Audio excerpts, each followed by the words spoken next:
Yeah, I thought I would share with you my ayahuasca experience. It was absolutely amazing.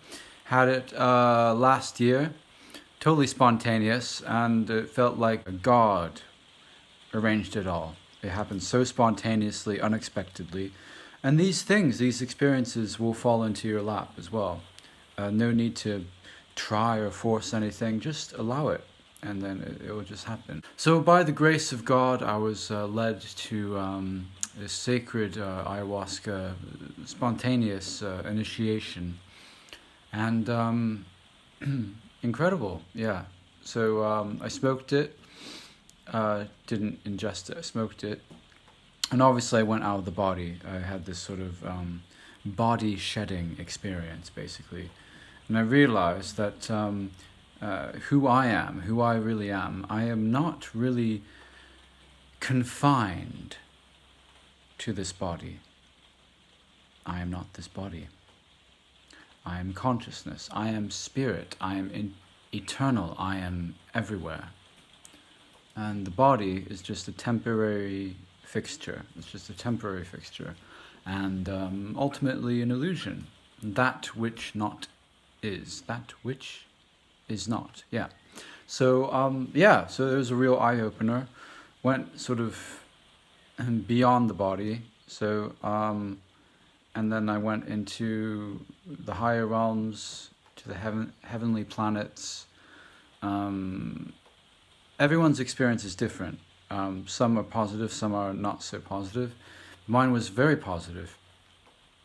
I saw a golden temple, which could be God's house. I was standing right outside of it.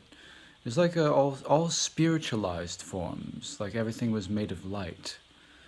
And I saw palm trees, obviously sort of golden, luminous palm trees. And then these little spiders who were like these little things that create matter, sort of energy, or materialized energy. So I saw all these webs of energy. It was just like, which makes up our reality. And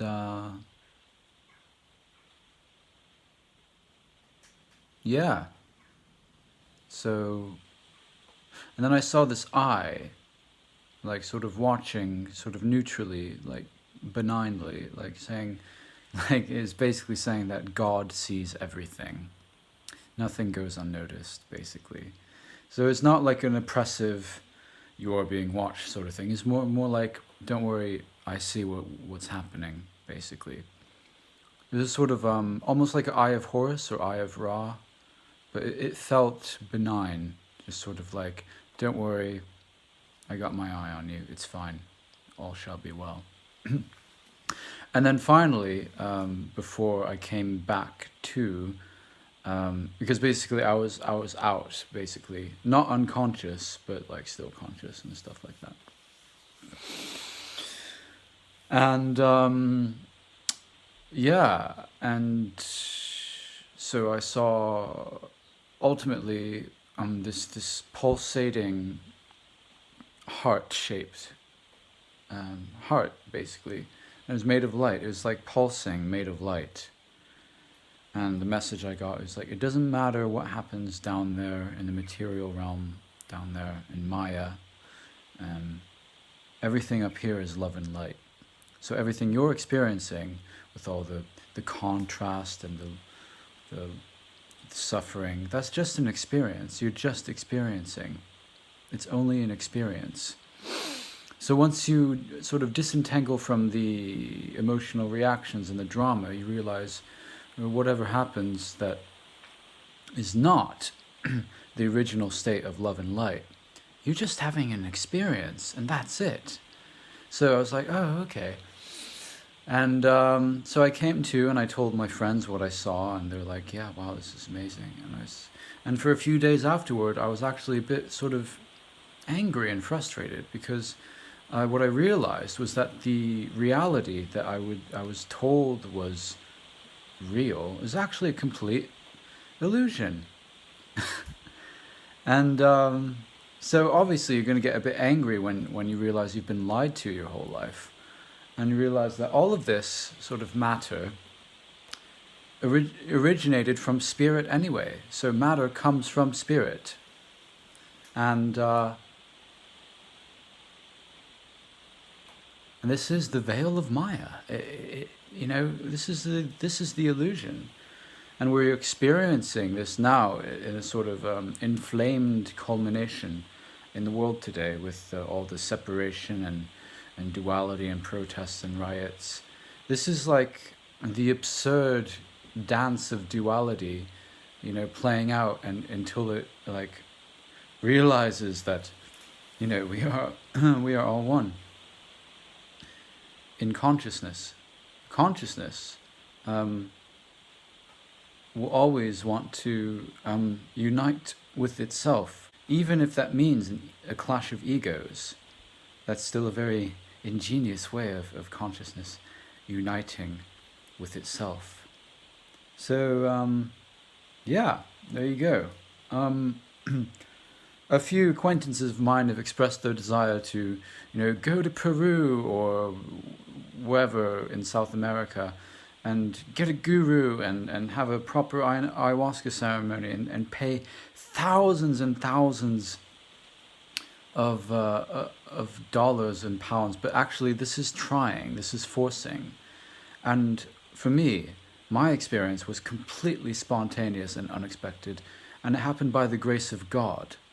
And it happened for a reason, and it allowed my programmed ego structures to dissolve and expand outward into the absolute truth, which is that this is the veil of Maya, and that you and I are just consciousness, pure consciousness, and that everything is fundamentally and ultimately love and light, and everything that isn't love and light is just an experience of drama and duality. So there you have it. That's the ayahuasca or DMT experience. And up to this point in history, there's been a sort of, let's say, I wouldn't say a war, but I would say a dance of consciousness between those who actually see through the illusion, know it's an illusion, and are self-realized, and those who are trying to control the masses into a sort of hypnosis, into making them think that they are just the body or just the mind, and all of the triggers they send them through emotions is how they're rendered controllable. But obviously this is the dynamic that's been playing out since at least the fall of Atlantis. Yeah, I think that's how it began. Then the Egyptian